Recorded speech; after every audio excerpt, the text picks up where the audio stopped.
Allez, le prochain combat ici sur Canal Atlas et sur internet à Canal Atlas Fight, il va opposer Thomas Carpenter à Djibril Ewo.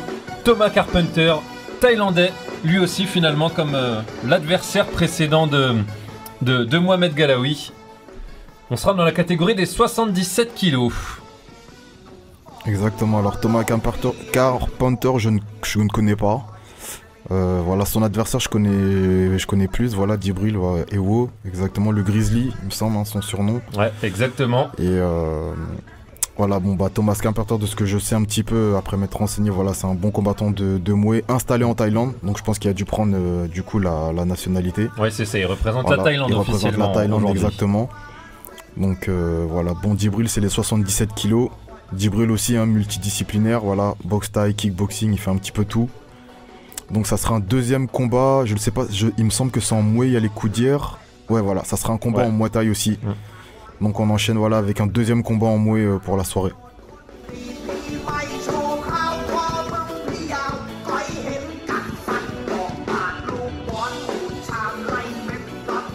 Thomas Carpenter qui rentre évidemment sur un morceau thaïlandais.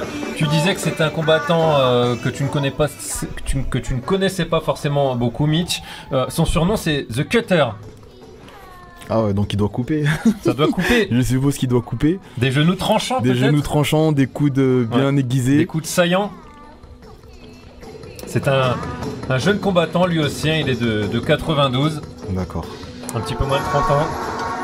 1m84, donc un beau gabarit. Un bon gabarit, ouais, il est grand. Pour Thomas Carpenter, et l'une de ses particularités aussi, c'est qu'il est gaucher.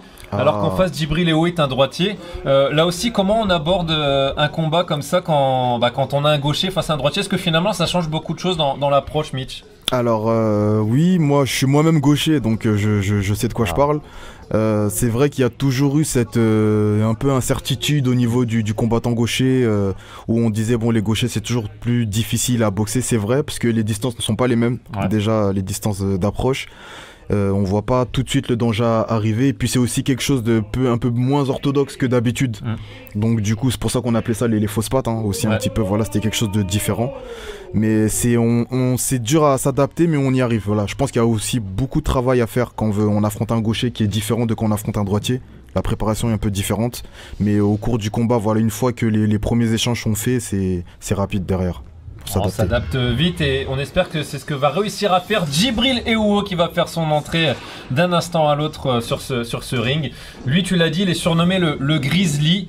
Alors, le Cutter, on comprend peut-être pourquoi. Le Grizzly, pourquoi le Grizzly? Est-ce qu'il se comporte un petit peu comme un ours finalement sur un ring, toi qui le connais bien? Alors, Djibril, je le connais pas personnellement, je le connais parce qu'on s'est retrouvés souvent dans les mêmes organisations, donc on peut se permettre à ce stade de dire qu'on connaît tel ou tel boxeur qu'on l'a déjà croisé. Souvent vu boxer. Je pourrais pas vraiment expliquer d'où sort son surnom, mais bon, je pense que ça doit être. Je sais que voilà, je l'ai déjà vu boxer, je sais que c'est quelqu'un c'est un puncher, voilà, c'est quelqu'un qui distribue.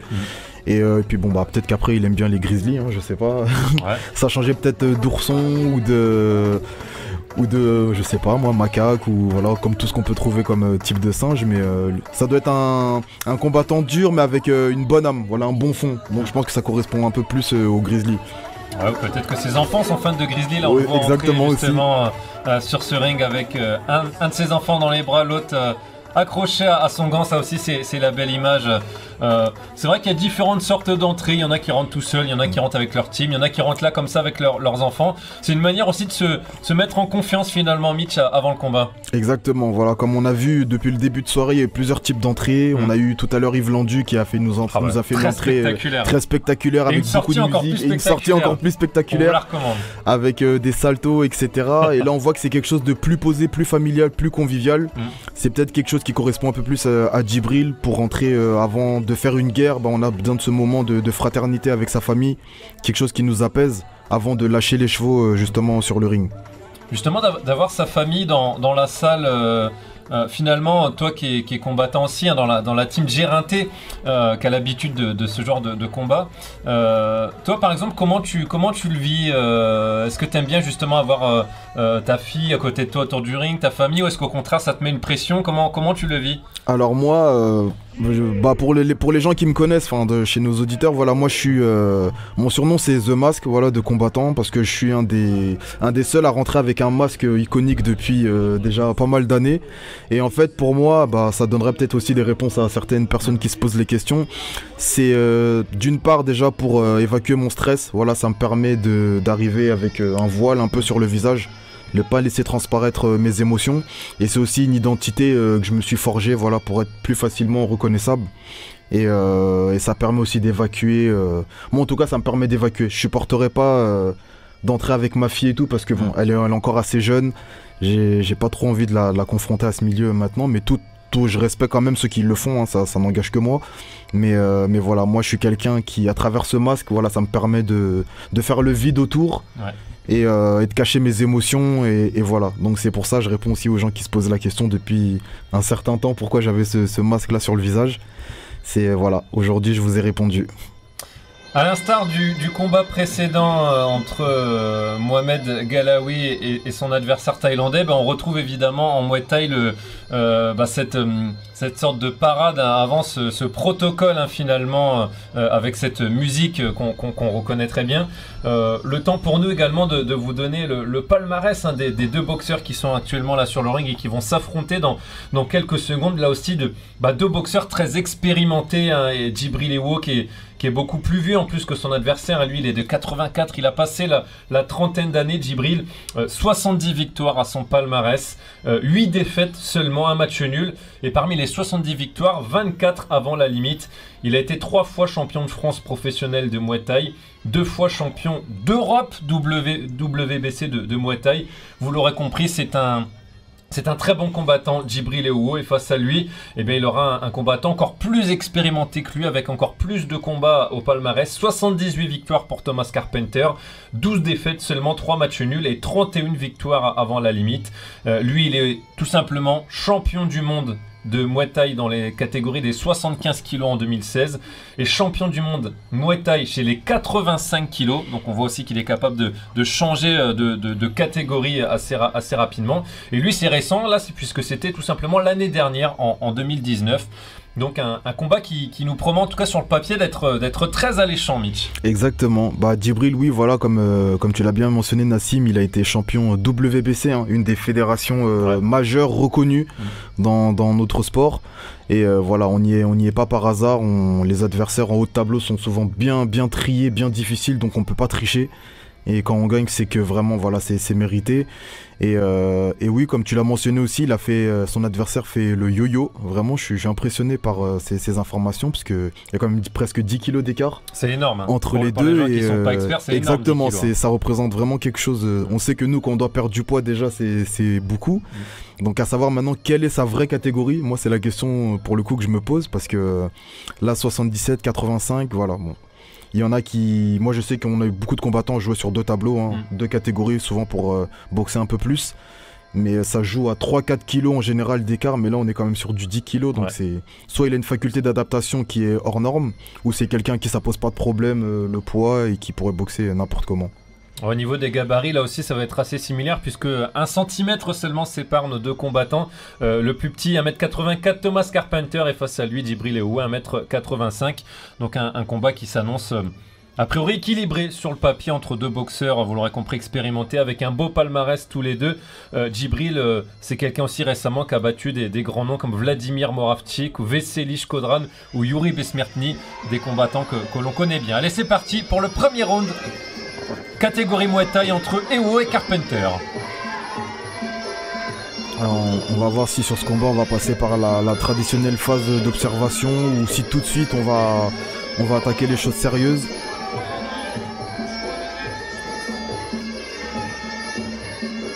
On s'observe notamment avec du travail de pied. Exactement. Pour commencer.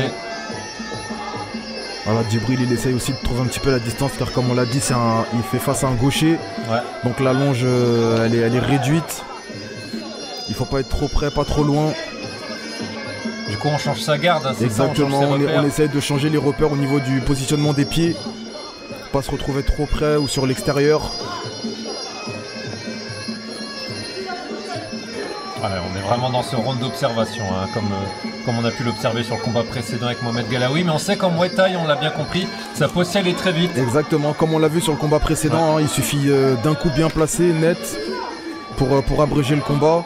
Donc c'est pour ça que souvent en Muay, ça se juge sur un ou deux coups puissants qui peut faire la différence. Voilà la différence du kickboxing souvent où voilà, il y a beaucoup d'enchaînements, de liaisons pied-point. En Muay, on est surtout sur du séquencé. Il y a beaucoup moins de travail au corps également que sur le combat précédent. Là on voit qu'on cherche encore la distance des deux côtés, on prend des repères avec les pieds. On voit qu'il utilise beaucoup sa jambe avant, Thomas Carpenter là, pardon, pour rester à bonne distance de frappe. Pour éloigner le danger aussi, bon voilà, à l'occasion ça a bien fonctionné. On a du mal à trouver l'ouverture également au niveau des points. Exactement. Pour l'instant, il y a se du travail sur essentiellement le sur le bas du corps. Tout à fait. On a plus un Djibril, voilà, il essaye de cadrer, il avance. Encore un vrai round d'observation, 50 secondes avant la fin de cette première reprise. Et pour l'instant, un combat vraiment très équilibré entre ces deux combattants. Un combat même qui n'a pas encore totalement commencé. Voilà, exactement. Là, ça chauffe, là. Ça chauffe tout doucement. Les muscles, voilà, ils vont commencer à bien prendre à partir du deuxième. Là, on réveille la machine. Ça empêche que les frappes sont quand même sèches et bien appuyées.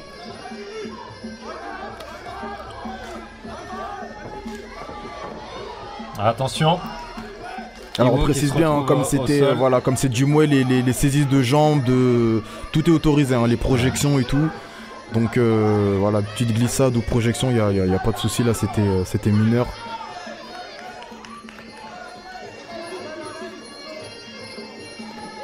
Et voilà, fin de cette première reprise sur Canal Atlas et sur Canal Atlas Fight entre Djibril Ewo, le Grizzly, et Thomas Carpenter, Short Grizz Cutter.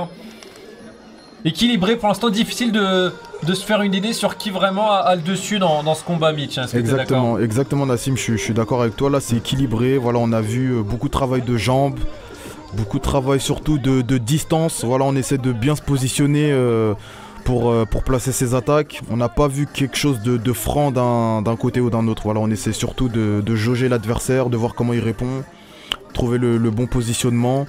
Et je pense que voilà, là ils ont eu 3 minutes pour le faire. À partir du deuxième, il va falloir commencer à envoyer. On va dire que ce round, c'était un peu un match nul. Au corps. Et ta jambe, dès qu'il maîtrise son middle, que tu saisis son pas, tu le remets juste après. D'accord, oblige-le à mettre du... Les consignes du coach de Djibril Ewo, de la team Chouk, qui insiste aussi là sur le travail de jambes. T'es d'accord avec ça, a priori, Mitch? Oui, je suis d'accord. Voilà, là, il lui demande de travailler, de varier les zones de frappe. Donc voilà, on l'a bien entendu, en haut au corps, en bas. Voilà, il veut pas qu'il se concentre uniquement sur une seule zone. Ouais. Et il veut varier, voilà, essayer d'avoir le plus d'impact possible. Allez, c'est reparti sur Canal Atlas pour ce deuxième round. Combat spécialité Muay Thai entre Djibril Ewo, short orange, et Thomas Carpenter, short gris. On est dans la spécialité Muay Thai. Ah, attention là. Oula, attention.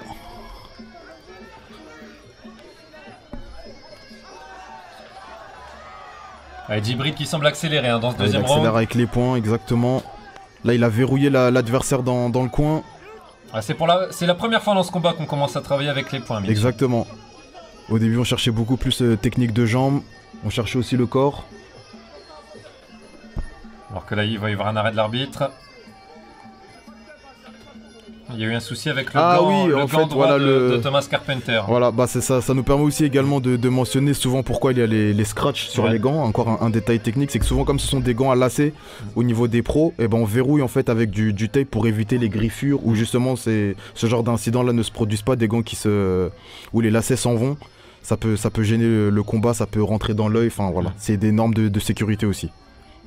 C'est quand même dommage parce que là du coup ça casse un peu le rythme, notamment de Djibril, là on le voit là. Qui commençait en plus à placer quelques accélérations. Donc du coup il doit être un petit peu énervé. Alors en espérant que ça le transcende peut-être pour rentrer vraiment de plein pied dans ce combat. Allez, c'est reparti entre les deux hommes.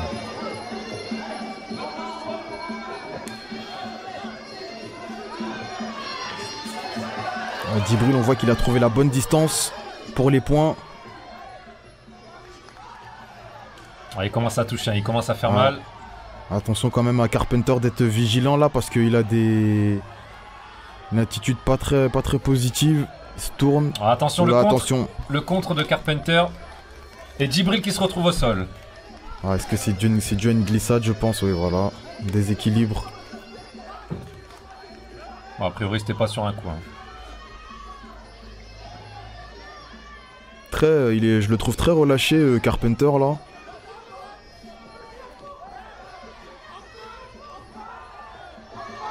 On avait annoncé un combat équilibré en regardant finalement le palmarès et les statistiques de ces deux hommes. Et on est en plein dedans pour l'instant. Ça va être difficile de déterminer lequel des deux est vraiment en train de prendre l'ascendant.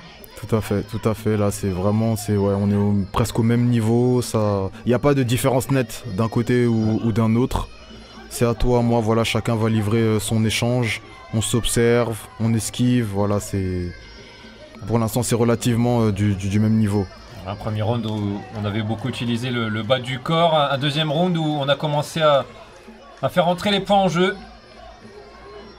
Là, on voit qu'on veut commencer vraiment à faire mal aussi sur les techniques de jambes. Au niveau des low kicks.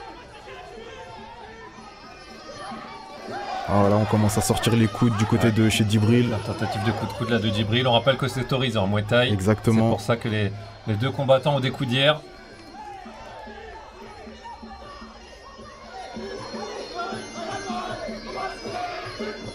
Allez, 30 secondes dans ce deuxième round, dans cette deuxième reprise, pour essayer de faire la différence au moment où l'arbitre va interrompre encore une fois ce combat, cette fois-ci pour remettre la coudière. C'est l'éternel problème du port des coudières qu'on a en France, c'est qu'à chaque fois, voilà, il faut perdre du temps, 1-2 secondes pour les replacer. Ça joue un petit peu sur le nerveux, ça casse le rythme du combat, c'est compliqué. Ça sera un rythme assez haché pour l'instant là, dans cette deuxième reprise, déjà 2 arrêts, attention encore une fois. Et Wo qui se retrouve avec un genou à terre. Il s'est relevé.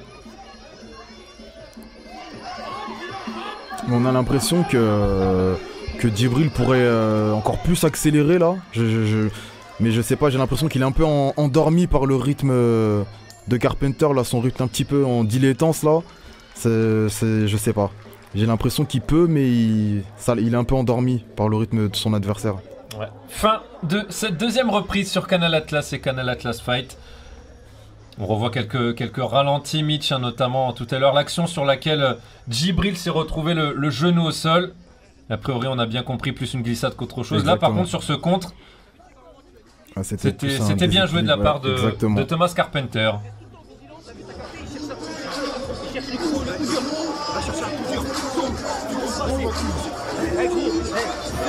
Et travaille derrière. Dès que tu mets ta jambe, tu travailles derrière.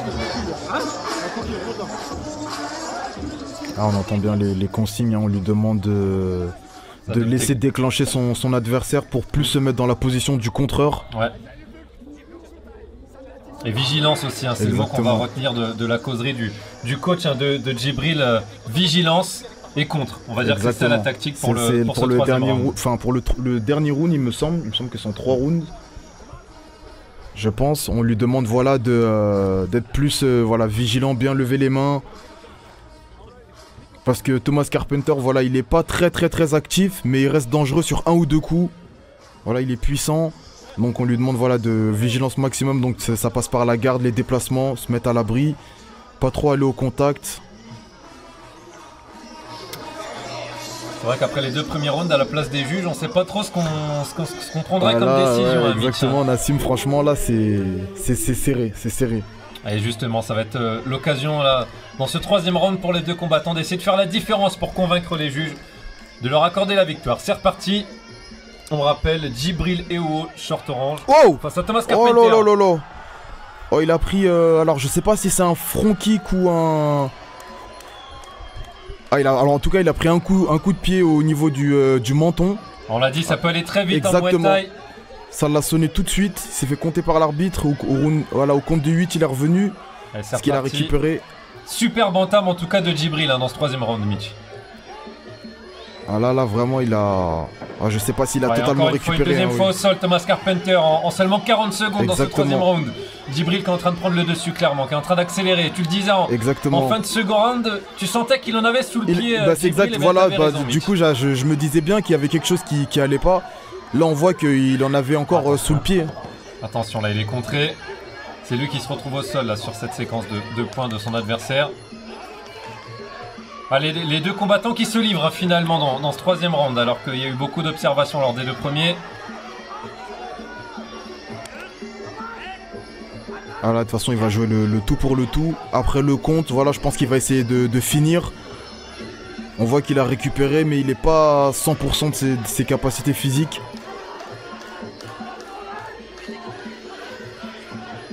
Djibril qui a réussi à prendre le pied de son adversaire. On rappelle que c'est autorisé en Muay Thai. Exactement.